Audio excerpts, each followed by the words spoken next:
This is Crafting the Call. I'm Jesse Goldberg-Strassler, voice of the Lansing Lugnuts, and today we're talking about the Say Hey Kid. And I'm Josh Suchon with the Albuquerque Isotopes. Willie Mays, in my mind, was not one of the best players in baseball. He was the best player in baseball. I never got a chance to watch him. I did get a chance to meet him. I got a chance to interview him many, many times.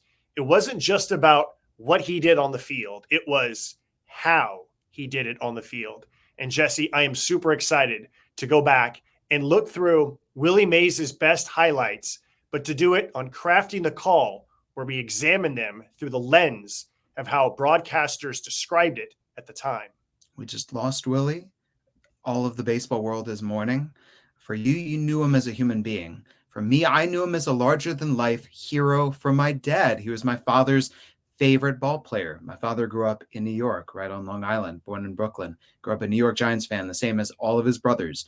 All of them loved Willie Mays. And so I grew up being taught that Willie Mays was the greatest baseball player ever. And then I get to watch the highlights, and they're just incredible. I've got a quote for you. This is from the top of Willie's Sabre bio. It's a quote from Leo DeRocher in Nice Guys Finish Last.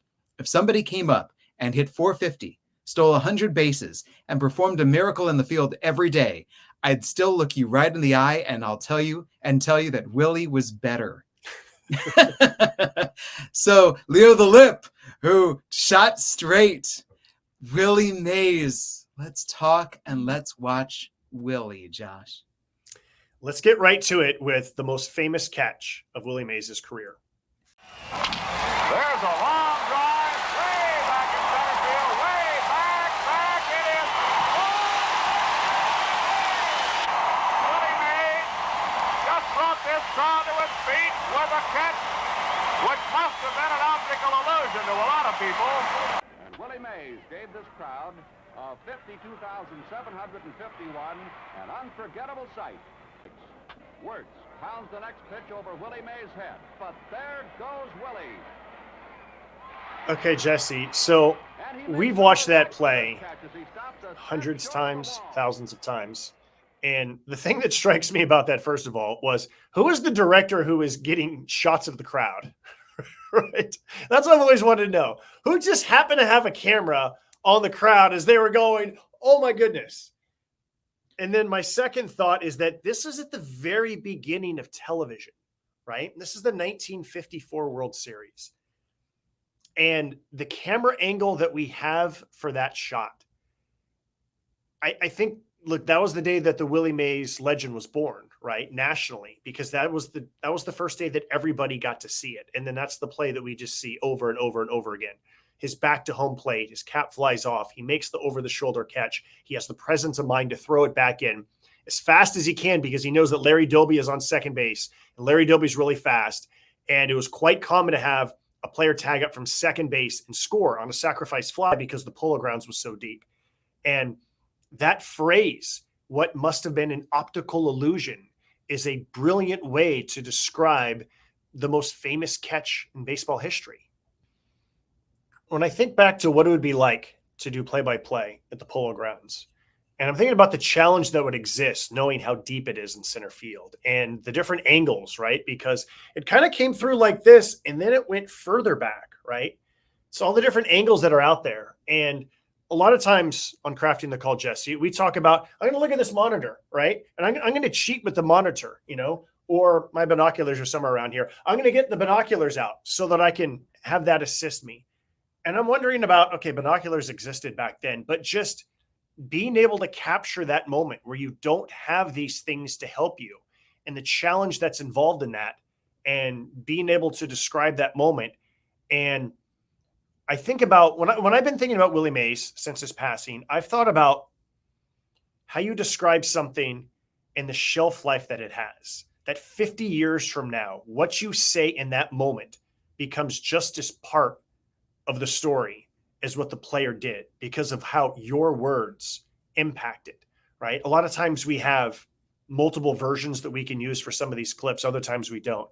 And that's a daunting thought, Jesse, of how your words will stand the test of time and you got to come up with them in the moment. We've used this clip before. We started off our how to call a great catch. And we started things off by saying that back, it is caught, because you're following the progress of the outfielder. You're tracing them going back on it. You as the broadcaster have not leapt to the conclusion that this ball is going to fall or something's going to happen. You're staying with the outfielder. But then to leap to the phrase, what must have been an optical illusion to a lot of people. I have never before or since heard optical illusion used on a baseball broadcast. It makes me want to use it, but also it makes me not want to use it. It's like one of those phrases that's so great that it should not be borrowed or stolen, right? And that if I ever do use that, or if any broadcaster ever uses that, they really, really better use it in the right moment, right? It needs to be a World Series. It needs to be a game changer. It cannot just be a ho-hum catch in June.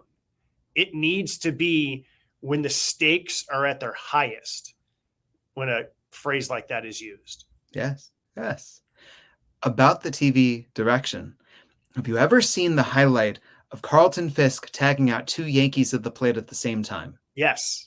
That is the only other clip that I can think of where inexplicably the director shows you, in this case, 2 guys in the crowd while the play is going on. That over the course of this highlight, we just go back and forth between the play and the guys, and the play and the guys.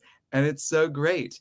With this highlight, you get the crowd reaction in the midst of the play. And in this case, because I'm so used to it, because of my familiarity, I go, this is so great to actually, instead of these people from so far away, because Willie is so far away from everything. He's just that small speck out there in distant center field of the Polo Grounds, which was enormous, which was the size of a country. And now let's actually bring you into the crowd and show you the incredulity. It almost makes me wonder if they went back and shot those afterward, right? Yeah, wouldn't surprise me. And then, all right, Johnny, let's cut this in. Okay, so we're going to bounce around, and we're going to get to a lot of different clips throughout Willie's career. Next, we're going to go to the time in which Willie Mays hit not just 1, not just 2, and not just 3 home runs in a legendary game at Milwaukee County Stadium. Mays, who has hit 4 balls right on the nose today, 3 for homers and 1 a line drive for center. Now the 2-0 delivery, and Mays sends another one. Tell it, bye, baby. Aaron doesn't even move. It's gone far up into the center field bleachers. Willie Mays has tied a record, 4 home runs in a game. The county stadium is going mad. That is Russ Hodges on the call, who had the famous home run call of bye, baby, Jesse. Yeah. The great story about this is the room service spare ribs, right? Mays' stomach pains, and it just felt terrible when he got to the ballpark. So he uses a lighter bat for the first 2 at-bats. He's using Joey Amalfitano's bat, and then he feels better as the game goes on. But, boy, Russ Hodges' most famous call, he does not say, tell it bye, baby. That is the shot heard around the world. But this is Russ in his element. I actually think he gets to the home run call pretty quickly if I were to nitpick that, right? Like I like how he said, Hank Aaron doesn't even bother. He just turns around and watches, and you see just how far up it goes there. Yeah. Which goes to show like just exactly how far that ball must have been hit, that Hank Aaron didn't even like bother going after it. What a great time capsule too, right? This is Willie Mays hitting his 4th home run over the head of Henry Aaron. And of course, for the longest time, people thought that it would be Willie Mays who would break Babe Ruth's all-time home run record. And then as it turned out, it was Henry Aaron instead. And, that was really the game in which the Giants fans, believe it or not, they didn't immediately love Willie. I mean, they liked him, but they felt like Willie was New York superstar. And so they really gravitated toward Willie McCovey and Orlando Cepeda. I remember talking to my grandfather once, and he said that he liked McCovey more. And I was just like, okay, I know Willie McCovey's a Hall of Famer, but come on. And he said, well, that's because Willie was the first San Francisco Giant. And so there was something about that.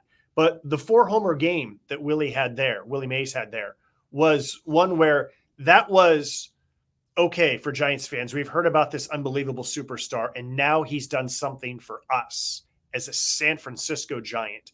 And now this is our moment with him. I want to ask you about the idea of the home run call right now, because Okay. you mentioned that Russ got to it soon. Mm-hmm. Is this a moment where if he did not have a trademark home run call, that this call could have been better because he would have made it more organic? He would have actually described what he saw, but he knows it's going to be a home run, so he simply launches into it. Yeah, I think you're right, and that's a really astute point. I think that when it comes to a fourth home run, even a third home run, sometimes even a second home run, I think that there needs to be more drama with it. Even if you know that it's gone, the ones where I know that they're gone, those are the ones that I enjoy more, because now I can make it more dramatic, right? I can say things like Henry Aaron's just going to turn and watch or admire, and how far up is it going to go? And I can take my time before I say, bye-bye, baby, or it's gone, or you can tell it goodbye, or whatever it is that you want to say, and then I would want to be able to say something like, that's Russ Hodges says he ties a record with his fourth. I think maybe that's the understated style of baseball broadcasting back then. But I would think that I would want to be able to say, just in more dramatic tones, I would almost want to just be like reciting what he did as he goes all the way around the bases. Yes. How many, you've seen a 3 home run game, I'm going to assume. Yes, quite a few. So when you do, with the second home run, you go, oh, he did it again. When the player comes up again with a chance to hit 3, you've got that at the forefront of your mind. When he hits a deep drive, you can be out in front of it, and you can say things like, did he do it again? Make it 3. It links in with the call, and it elevates the call because you are springboarding off the past 2. I can give you an example from earlier this year. A player by the name of Joey Loperfido had hit 3 home runs in the game, and he was going to get a 4th at bat, and it was a blowout. So in the bottom of the inning, before he came to bat, I basically spent that entire half inning, especially since it was a blowout, talking about the rarity of 4 home runs and who has hit 4 home runs in a Pacific Coast League game, who has hit 4 home runs in a Major League Baseball game. So I basically just wanted to just build up the drama again, because it's a blowout. And then he comes to the plate, and I'm Jesse, man, I'm like, here we go, right? Like, this is going to be the call that I have that is going to be there forever for 50 years. And even though he plays for the visiting team, the Sugarland Space Cowboys in that case, I feel like it's my obligation as the broadcaster, the home broadcaster, when this is on MILB TV, to make sure that I get this call right, to make sure that I nail this call. And so I am setting up the moment as much as I can possibly set it up, and he did not come close to a 4th homer. But every swing, when he swings, a foul ball, a pop-up, whatever it is, we're all along for the ride together. And that's the fun of this. So that is the fun with Willie, is when he's at the plate, or when he's in the field and the ball is hit in his direction, when he's on the bases, we are all getting set to enjoy this together. Here comes the pitch to Willie. Willie's trying to steal second. Fly ball to left center. There goes Willie. There's the anticipation that he is going to do something. The same kind of anticipation that you had as that batter stepping up to home plate, except every at-bat, every chance. I live for those moments. I think that's why we do these things, is that when you feel like yourself, like you're Leo Mazzoni, right? You're like rocking constantly back and forth, because you have the anticipation of what might happen, where every pitch, doesn't matter what the score is there something that's about to happen that has never happened. And I love those moments when you're on the verge of something happening and you don't know, and you want to make sure that you're ready for those moments. Speaking of anticipation, how about Willie sitting on 599 home runs, needing 1 more to join a very exclusive club? First, here's the pitch to Willie. Swung on, hit deep to left. That one is way back, way back, way back. Well, that's goodbye, number 600 for Willie Mays, and the bye-bye baby bonanza. And the Giants come to home plate to greet him. Number 600 for Mays. He hit it over the 370-foot mark. A standing ovation here in San Diego for Willie. He's mobbed at home plate.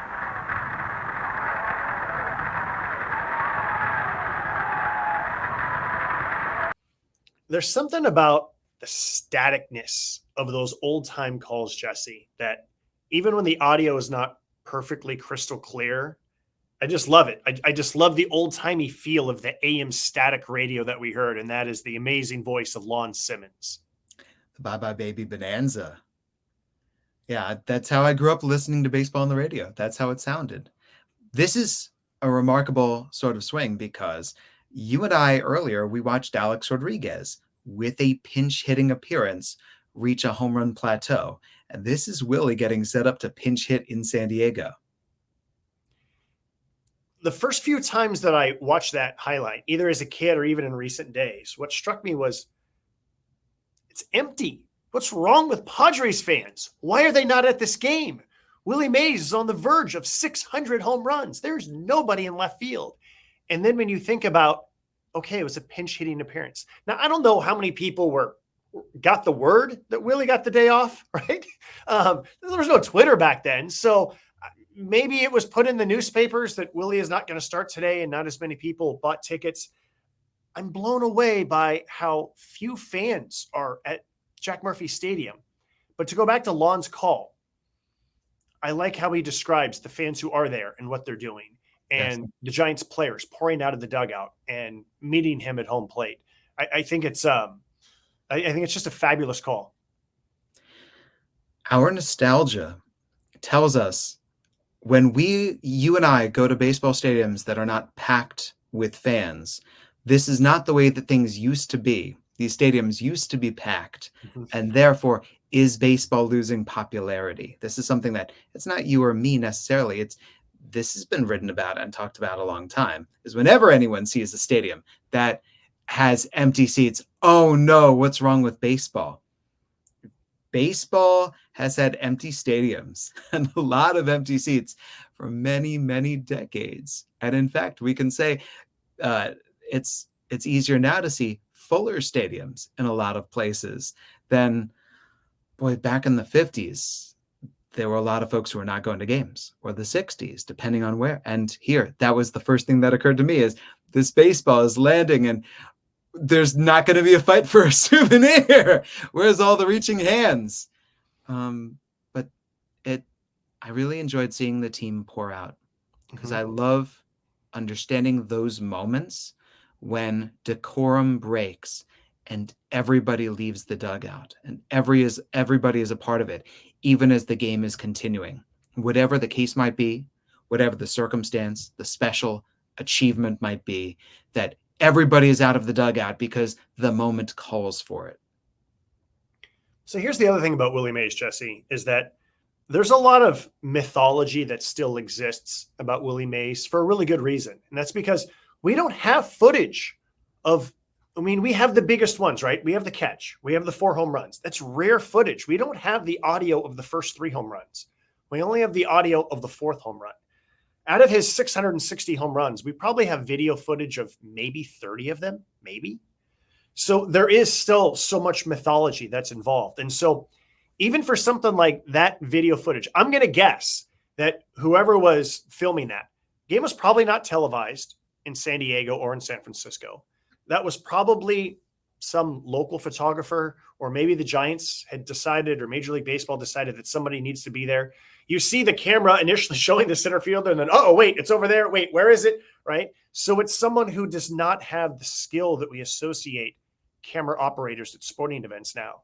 And so again, I think that all of this adds into the Willie Mays mythology, which I love to read about. I love to understand the words that people used to understand his greatness. But then I also look at all those empty seats and I think about the lack of footage that we have, and it all lends itself into kind of what makes the legend of Willie Mays. It becomes oral histories.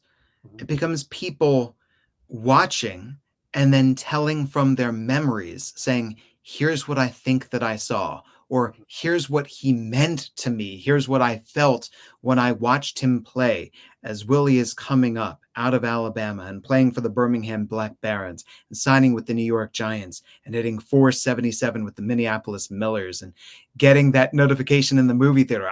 I read my Willie Mays biography ragged. And then I think what stayed very important is that Willie stayed around baseball.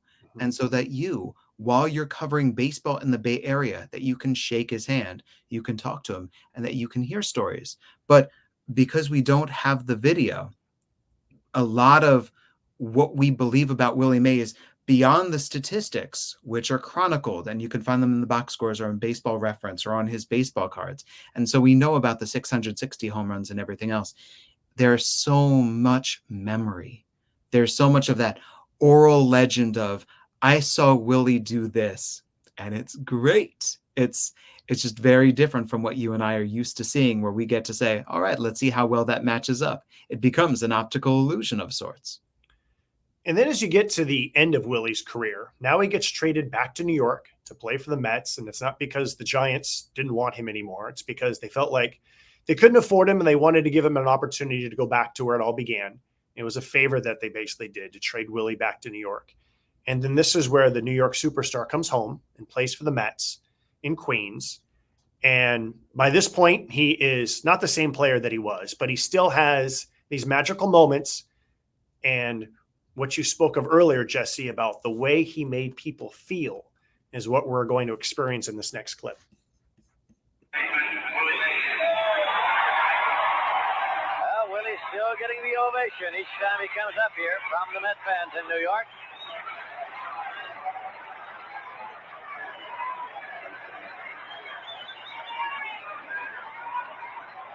Carruthers looks in to catcher Fran Healy for the sign. The Giants keep the bullpen warm. Here's the pitch. Fastball low, and it's ball one. Bud Harrelson is on deck as the batting order devised by manager Yogi Berra today has Mays leading off, Harrelson batting second. That pitch is high for a ball. 2-0 to Mays, and the chant of "Let's Go Mets" starts here now at Shea as the light rain continues to fall. This is a 2-0 delivery. Swung on and missed. He really took a wallop. It's 2-1. Well, he's had a couple of those cuts today, swinging with everything he has as though he's trying to hit it out. He hasn't had a home run this year.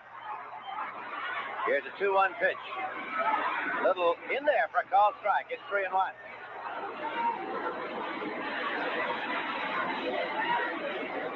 Or rather, it's 2-2. I beg your pardon. 2 balls and 2 strikes to Mays. Now the pitch.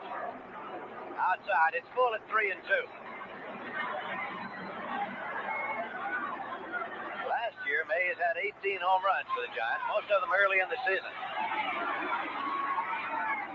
Layoff pitch. Foul back and out of play, and the count holds full at 3-2 to Willie Mays.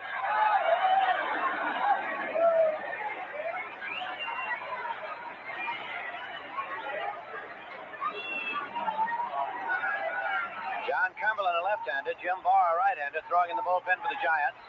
Layoff pitch to Mays. And it's way back in left field. It could be. It's going, and it is a home run. A home run for Willie Mays. Number 647 in his career.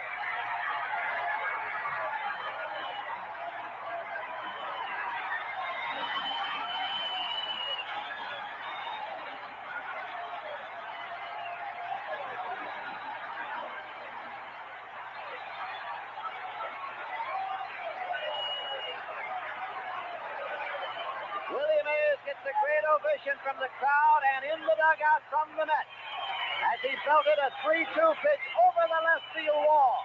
It puts the Mets out in front by a score of 5-4. The 647th home run of Mays' career, his first of this season. Bud Harrelson is up. Bunts the ball foul.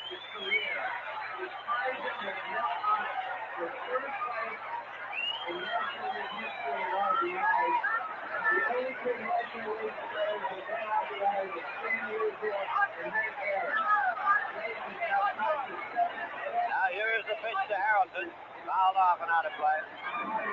The run batted in by Willie Mays was his 1,860th, which ties him with Mel Ott as far as career records are concerned.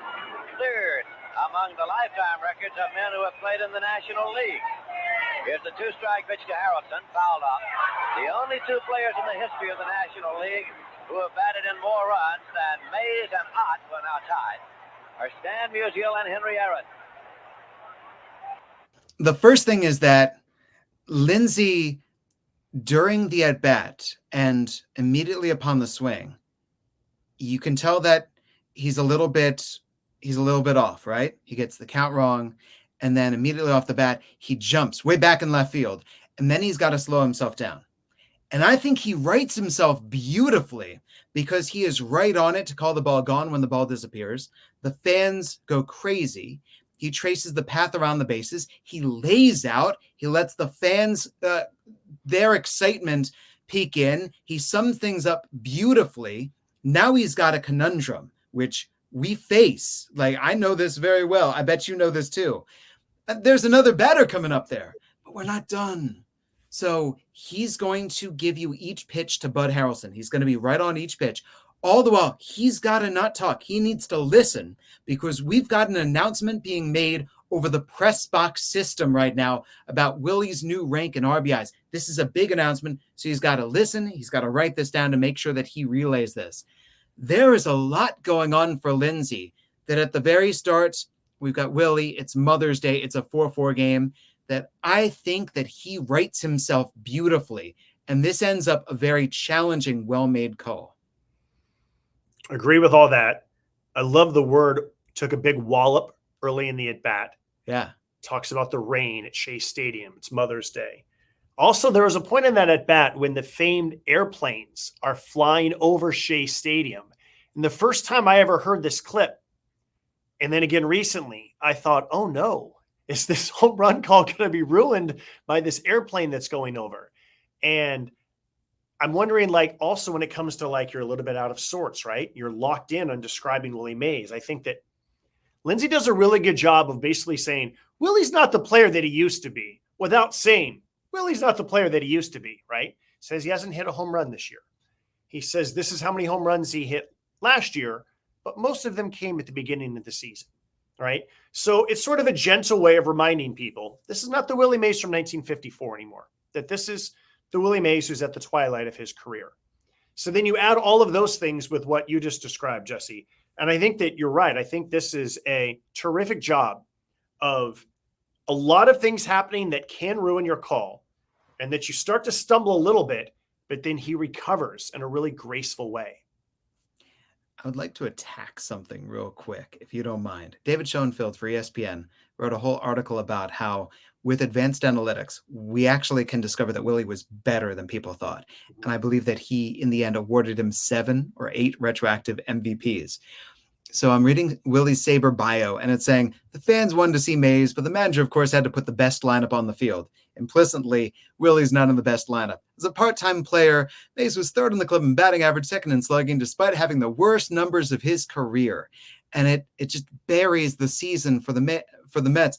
Josh, in 1972, he finishes with an 848 OPS, a 145 OPS plus in 69 games. The Willie, at the very end of his career, is still 45% better than a replacement player. Oh, I'm sorry, everybody. Willie isn't what he was. Sure, it's 1972. He debuted in 1951. He is now 41 years old, and he's still exceptional. That makes me really appreciate Yogi Berra, the manager, for understanding the right time to play Willie in those situations, right? The right matchup, making sure that he gets the proper amount of rest too. There's no designated hitter that could be done back then. When I think about the what ifs of Willie Mays, I think he loses 1 3/4 seasons. Of course, so did Ted Williams and others, but still he loses 1 3/4 seasons to the WAR. Imagine if there was a designated hitter. Like, even as he's going around the bases, you can see the toll that it took for him to play center field, right? You think about how other great center fielders move to left field or right field just because it is a heavy toll that takes on your knees when you're playing center field all of those times. And yeah, the great ones, though, I forget who told me this. It was probably Dusty Baker that said when it comes to the great players, they're still great. They're just not great every day anymore. But it's 1 day a week or maybe 2 days a week. And that's your challenge as a manager, is figuring out how to put them in the lineup at the right time so that they can still be great. Do you know who benefited from being a DH? Hank Aaron. Henry Aaron moved to Milwaukee with the Brewers after starting his career in Milwaukee with the Braves, and he finished his career as a DH, and it was a really good way for him to end his career. Here's a problem, though, with Willie, and this is going to lead us into the next clip. If Willie's greatness is largely summed up in the public memory by the catch, Willie's end of his career is largely summed up in the public memory by a specific play. The Oakland A's are 2 runs behind. They have Bert Campaneris on deck and then Joe Rudy.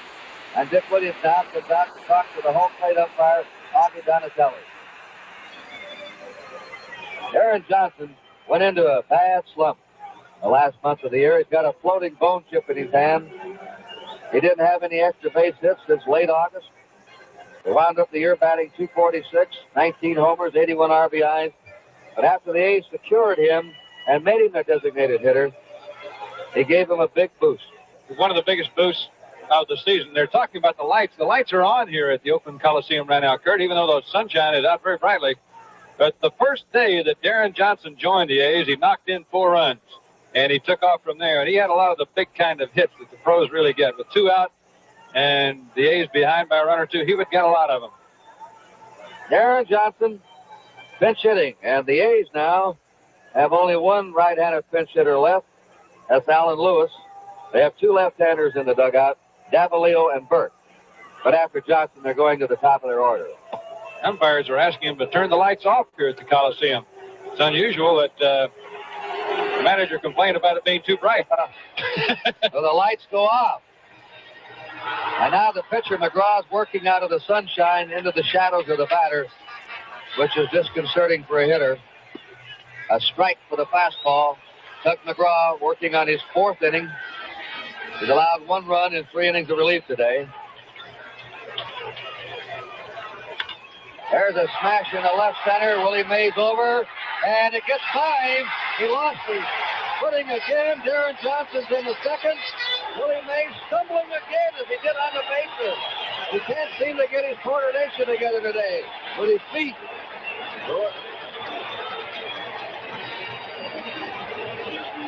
Boy, Kurt, this is the thing that I think all sports fans in all areas hate to see, is a great one playing in his last years having this kind of trouble standing up and falling down, that kind of thing. We'll have a pinch runner now. The Panamanian Express, Alan Lewis, goes in to run for Darren Johnson. I think the sun bothered Willie. 10 years ago, he would have put that ball in his hip pocket. Underhanded. With blindfolds on him. Right. And a handkerchief. Now, Darren Johnson. Okay, Jesse. So that's Kurt Gowdy, who's doing play-by-play, the national voice of ABC back then. And then the other voice you hear is Monty Moore. Back in those days, you took one of the local announcers and they joined the World Series broadcast. Monty Moore was the primary A's announcer back in 1973. And right away, right, they jump on it. I mean, that's the story. This is one of the greats, and it's sad when you see him go out like that. I wanted us to fully capture what was happening that day. And that's why I wanted to start the clip earlier, right? The sun was brutal that day. The shadows, the lights are on at the Coliseum. I rewatched most of that game recently. And at the very beginning of the broadcast, Kurt Gowdy comes on and he basically says that everything that everyone's complaining about, which is daytime and how hard it is to see at the Coliseum, especially in mid-October.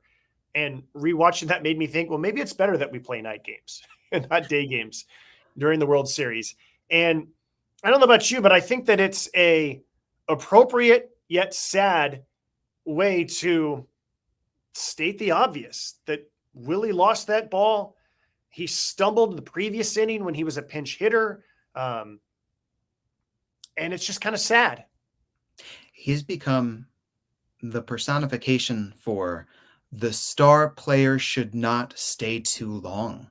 If you ask anyone who's an athlete who overstayed their time in the spotlight, who overstayed their time on the big stage, Willie Mays is person number 1. And it's because, once again, it's the World Series. It's, to my mind, a direct parallel, or perhaps a direct perpendicular from the 1954 World Series, which put him on the map, and everyone's watching. Everyone is watching this. And there was Willie stumbling on the bases, and there was Willie struggling with the sun in center field, as the broadcasters are talking openly about, right? Kurt Gowdy, not a controversial broadcaster, talking openly about how far he has fallen and what young Willie would have done with that ball. And Willie always bristled about this criticism of him as well, right? He was quick to remind people that he had the hit off Raleigh fingers that actually won that game. For all of the miscues that we see of Willie Mays in that game, he had the hit off Raleigh fingers that ended up being the difference in the game. Although as soon as he hit it, he kind of stumbled out of the box. He lumbered down the first. You could just feel the pain in his knees. He came around to score later, and it was like everyone was sort of like gently touching him as he came back to congratulate him. So he still came through at the plate in that game. But yes, like that moment of him, there's also another moment where there was a player who was thrown out at the plate and Willie is on deck. And Willie is kind of down on his hands and knees, and he's and he's gesturing in a dramatic way. And when you see the photos of that, when you see the images of that, it's quick to think of this is Willie at his worst, right at the end. But that moment when he's on his knees, Jesse, again, that was a teammate who was thrown out. This is Willie trying to argue on behalf of his teammate. And let's not forget the Mets won that game. Yes, the context. He's 42 years old, and here's all of the context. It's like in 1972, oh, worst numbers that he's put up. Yo, by the way, he was tremendous.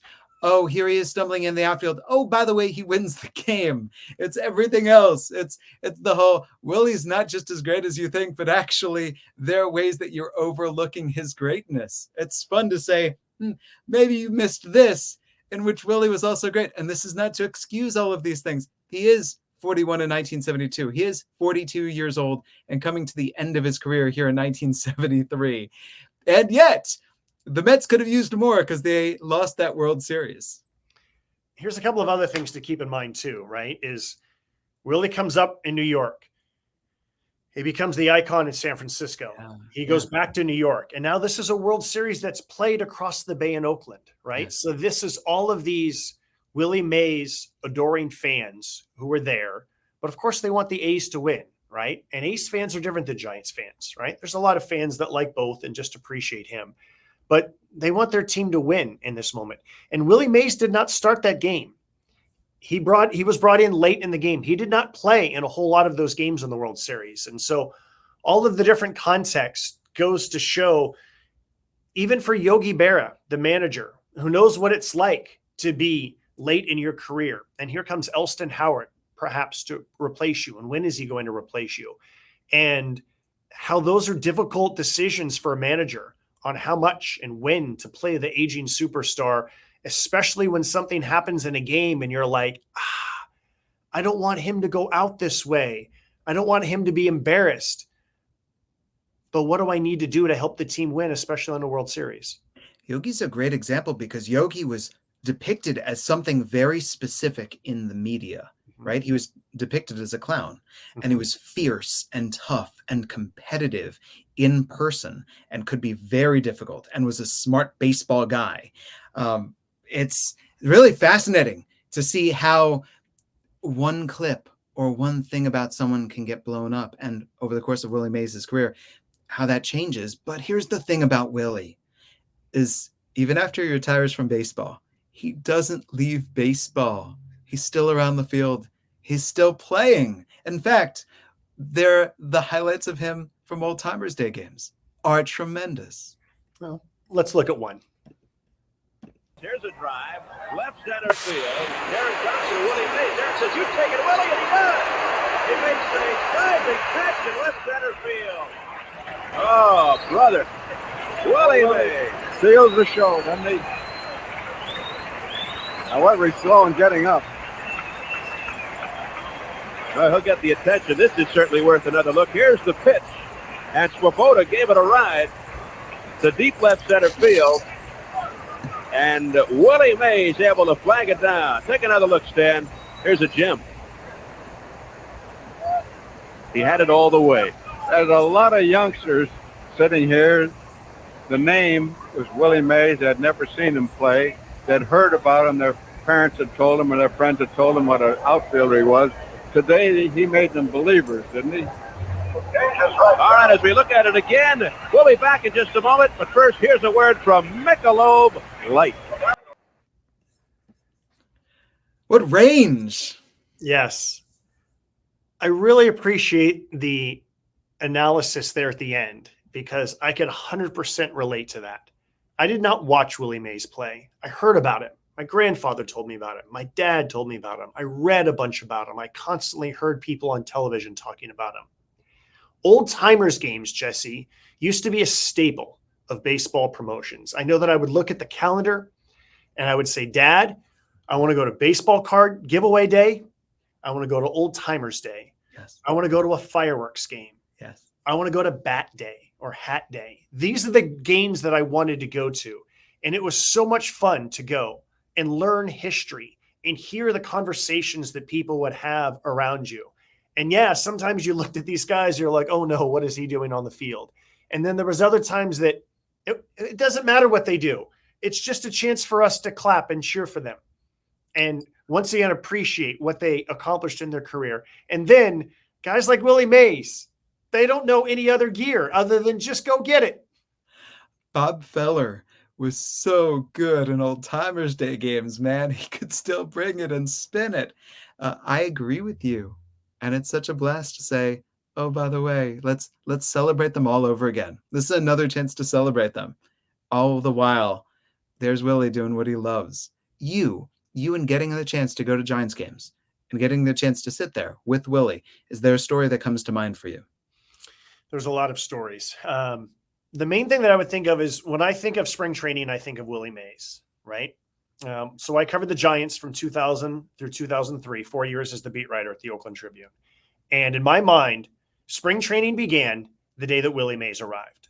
And Willie would always arrive at some point, right? And you would always hear him. And I'm going to do a terrible impersonation of him, and I'm not making fun of him. But Willie had this high-pitched voice, and he would say things like, hey, Ryder. Hey, Ryder. And he wasn't talking to me or Henry Schulman or Nick Peters or John Shea or Dan Brown. He was just talking in general. Hey, Ryder, we got any pitching this year, Ryder?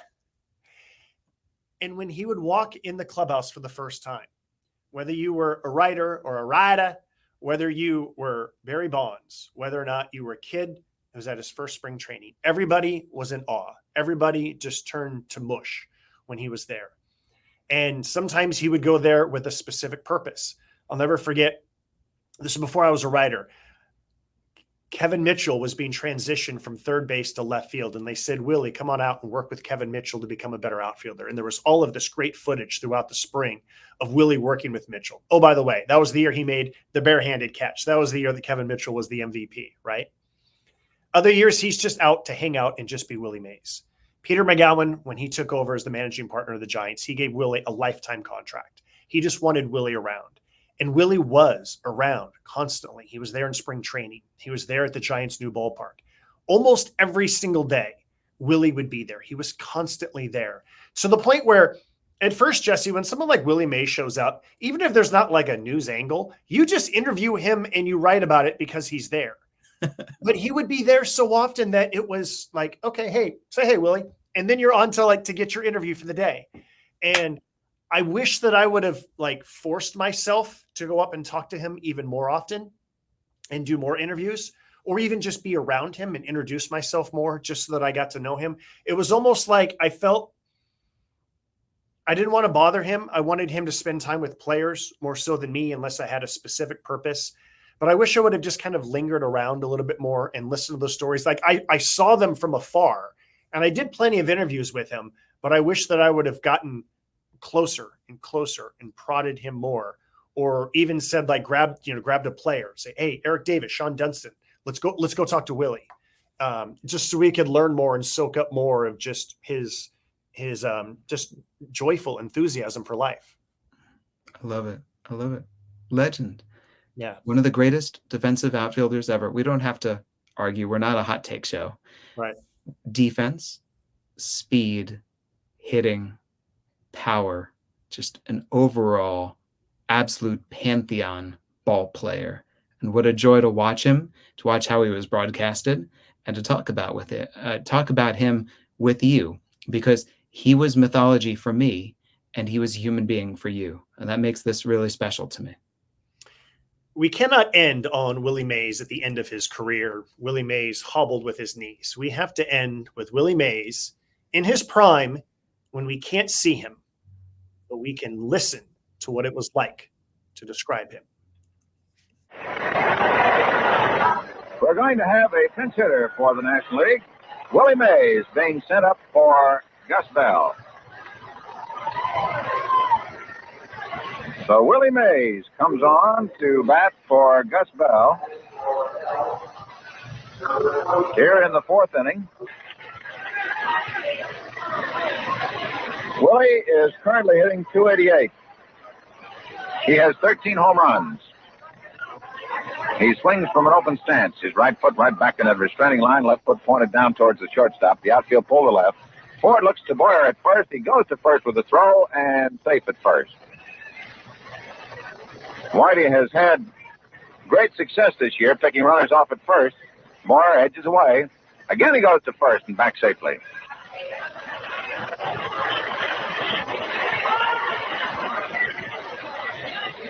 This is the top of the fourth. Here's the pitch to the plate. Swing by Willie Mays, and he misses.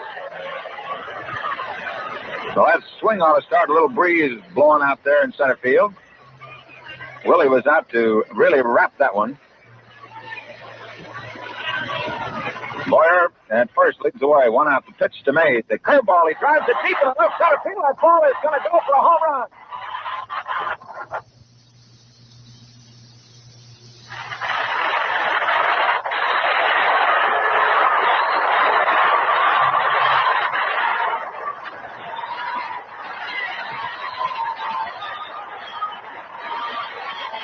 Willie Mays has just put the National League ahead 3-1 with a drive into the left center field bleachers.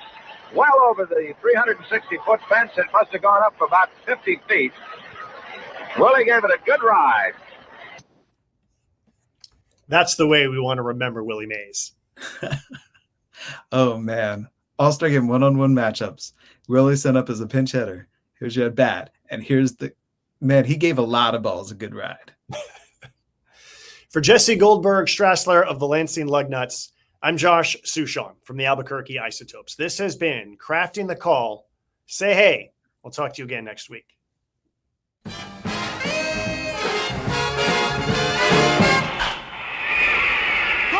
hey, Willie, go get it. What do you mean, go get it? Man, that ball's way in left field. I don't care what field it's in. Willie plays all fields. Every time we come to the game, you're talking about Willie plays all the fields. That's right. Let's call Willie and ask him. Call him. Okay, hey, Willie. Yes. Are you Willie Mays? Yes. Whose ball was that? Why was it? In left field. Well, that's Irvin's ball. I told you that. Every time we come to the game, we got to talk about it. The next time I'm going to sit in the grandstand. Say hey, fellas, what's your name? Say who? Say Willie. Say hey. Say who? Swinging at the plate. Say hey. Say who? Say Willie. That giant kid is great. When he hits the ball, it's long gone man. Hits it farther than Campy can. Swings the bats like a little lead pipe. When they reach the ball, it's overripe. Say hey. Say who? Say Willie. Say hey. Say who? Swing it at the plate. Say hey. Say who? Say Willie. That giant kid is great. He runs the bases like a choo-choo train. Swings around second like an aeroplane. His cap flies off when he passes third. And he heads home like an eagle bird. Say hey. Say who? Say Willie. Say hey. Say who? Swinging at the plate. Say hey. Say who? Say Willie. That giant kid is great. Yes, he covers center like he had jet shoes. The other batters get the Willie blues. Anything hit his way is out. Man, it just don't pay those guys to clout. Say hey. Say who? Say Willie. Say hey. Say who? Swing it at the plate. Say hey. Say who? Say Willie. That giant kid is great.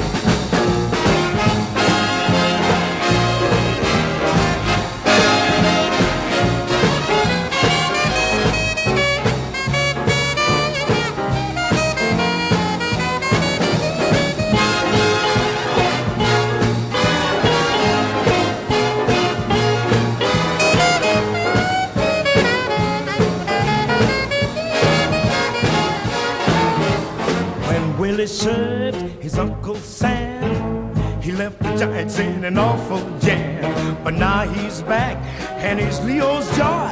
and Willie's still a growing boy. Say hey, say who? Say Willie, say hey, say who? Swinging at the plate, say hey, say who? Say Willie, that Giants kid is great. That Giants kid is great. Say Willie, what you gonna say? Say hey.